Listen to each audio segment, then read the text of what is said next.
Bonjour, bonjour, bienvenue sur Coco TV. Aujourd'hui, petite présentation d'un téléphone Acer, c'est noté ici, le Liquid ou Liquid Z3 Duo. Duo donc avec deux cartes SIM. La gamme Liquid en Z représente de l'entrée de gamme. Nous sommes sur un modèle dual-core 1 GHz avec 512 Go pour la mémoire vive, 4 Go pour le stockage avec une extension en micro SD bien entendu, et au niveau tarif on se situe à 85 €, ce qui est très abordable. L'écran 3,5 pouces en 480 par 320, donc forcément ça commence un peu à dater, mais en toute honnêteté, alors là il y a quelques petites traces de doigts bien entendu, l'écran reste très propre. On le voit, hop, si on déverrouille, nous sommes sur le menu, l'écran reste très lisible, alors forcément on voit les pixels mais ce n'est absolument pas une gêne. Même sur de la navigation internet, alors avec le texte, c'est un peu plus dur qu'avec les derniers téléphones, mais après tout, c'est un petit retour en arrière si on possède du haut de gamme, mais c'est vraiment très agréable à utiliser. Le téléphone, rapidement derrière, nous sommes sur du noir en finition soft touch, bouton sur le côté et sur le dessus. Alors désolé, pour l'autofocus, on est passé en manuel en fait. Bouton sur le dessus pour l'allumer et dessous, le micro USB. Donc, l'interface. Nous sommes sur de l'Android en 4.2 avec une surcouche Acer très légère. C'est-à-dire, un petit geste ici. Alors on voit il y a une mise à jour, nous ne l'avons pas encore effectuée, il faut une micro SD dedans, on n'en a pas encore installé une. Ici on peut passer sur les notifications ou bien sur les différents raccourcis pour gérer les informations du téléphone. Donc on peut changer de profil, on peut passer en mode avion, activer, désactiver le Bluetooth, le GPS, on va couper le GPS histoire de garder un peu de batterie, le Wi-Fi pareillement, et ainsi de suite. Au niveau des applications, nous avons donc par exemple le petit widget météo qui est ici, qui a été rajouté. Si on fait un petit tour dans les... hop, on va y arriver. Donc, comme on peut le constater, le téléphone est quand même plutôt réactif. Il n'y a pas grand chose à reprocher à ce niveau-là. Dans les paramètres, juste qu'on dit que c'est un peu réactif, on a un petit problème pour cliquer. Bon, ça arrive. Cela dit, on l'a utilisé un petit moment avant l'IFA et après l'IFA. On n'a pas constaté de gros problèmes. En plus, l'autonomie n'est pas mauvaise. Alors, n'est pas mauvaise. Par contre, on l'a testé seulement avec une seule carte SIM. On n'a pas eu la possibilité de faire un test avec deux cartes SIM. On était sur le même réseau. Ça ne convenait pas forcément à ce qu'on voulait faire comme test.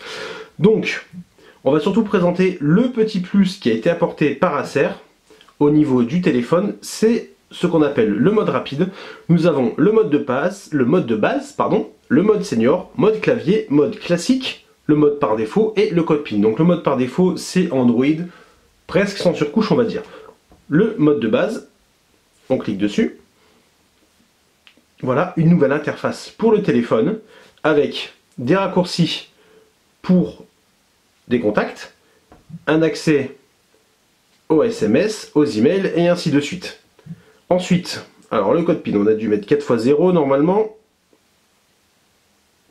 En fait, voilà, c'est que la surface sur laquelle on a posé le téléphone est un peu meuble, donc du coup, au niveau de l'écran qui est capacitif, pourtant, ça galère un peu. Donc, pour changer de mode ensuite, alors, sélecteur de mode. Nous avons le mode senior. Alors ça, c'est pas mal, avec des raccourcis vraiment très clairs sur l'utilisation, et pareillement téléphone, SMS et les réglages.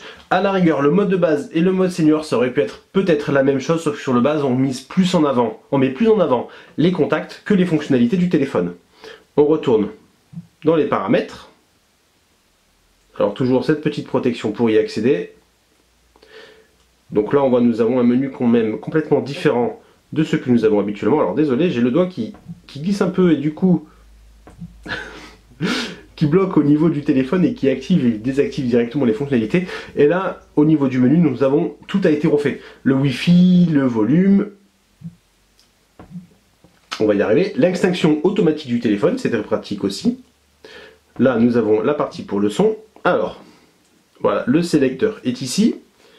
Le mode clavier, alors là, on retourne sur du pur clavier, du pur téléphone comme à l'époque. Hop.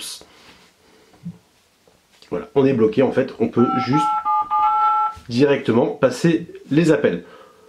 Pour un senior, ça peut être très intéressant aussi. Voilà. Avec un petit raccourci météo. Alors forcément le téléphone bien entendu est compatible 3G, pas de 4G, on est sur un téléphone très abordable. Mais on n'a pas eu de problème. Au niveau des débits, ça fonctionnait plutôt bien sur un réseau Orange et un réseau Free. Le mode classique, donc là on retrouve un système un peu comme du Windows Phone, on va dire, avec quelques tuiles, et c'est à peu près tout. Donc ce petit plus est vraiment intéressant pour quelqu'un qui veut un téléphone très simple à utiliser. On enlève tout le côté Android, puisqu'au niveau des réglages, tout a été refait. Alors forcément, nous avons... Hop, on va y arriver, puisqu'on peut quand même ensuite naviguer directement sur des raccourcis. Tout ça se programme. Alors la caméra, on va pas en parler. On va dire que c'est vraiment le petit truc d'appoint pour prendre des photos rapidement. Mais au niveau qualité, on oublie. D'un autre côté, vu le prix du téléphone, c'est pas forcément ce qu'on va rechercher en premier. Donc la petite surcouche est vraiment intéressante pour qui... Alors je suis vraiment désolé.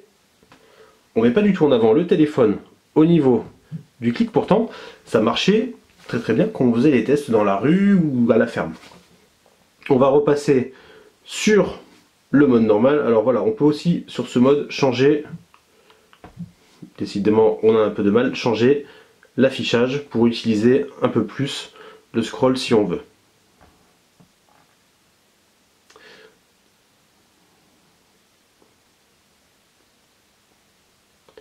Alors on cherche toujours le mode, c'est vrai que du coup on perd un peu l'habitude qu'on passe d'Android pur, on va dire, à cette petite surcouche, mais si on prend 2-3 minutes pour l'utiliser, ça peut être très intéressant. Pour un enfant par exemple, on ne cautionne pas forcément le fait de donner ça à un collégien, mais pour envoyer des SMS ou autre, si on bloque dessus avec un petit contrôle parental, pourquoi pas sur la data derrière, ça peut être pas mal. Le téléphone, on le disait, donc 85 €, un petit écran, une autonomie qui est plutôt bonne, on a quand même largement passé la journée avec de la 3G. Au niveau des applications, le dual core GHz fait son travail. Pour le surf sur internet, ça fonctionne plutôt bien, même si sur des pages un peu lourdes, ça va commencer à ramer un peu. L'écran est propre et lisible. Les angles de vue, ça reste plus que correct. On est vraiment épaté par la qualité de l'écran. En revanche, en plein soleil, comme d'habitude, malheureusement, on a du mal à observer. Nous avons une finition piano glossy à l'avant, c'est un peu dommage. On aurait préféré du mat, surtout pour aller avec le dos à l'arrière. Pour enlever le capot, c'est pas compliqué, on tire sur le côté et on enlève en fait le dos. Donc pour le prix, on est très emballé, on en parle un petit peu plus tard dans le test.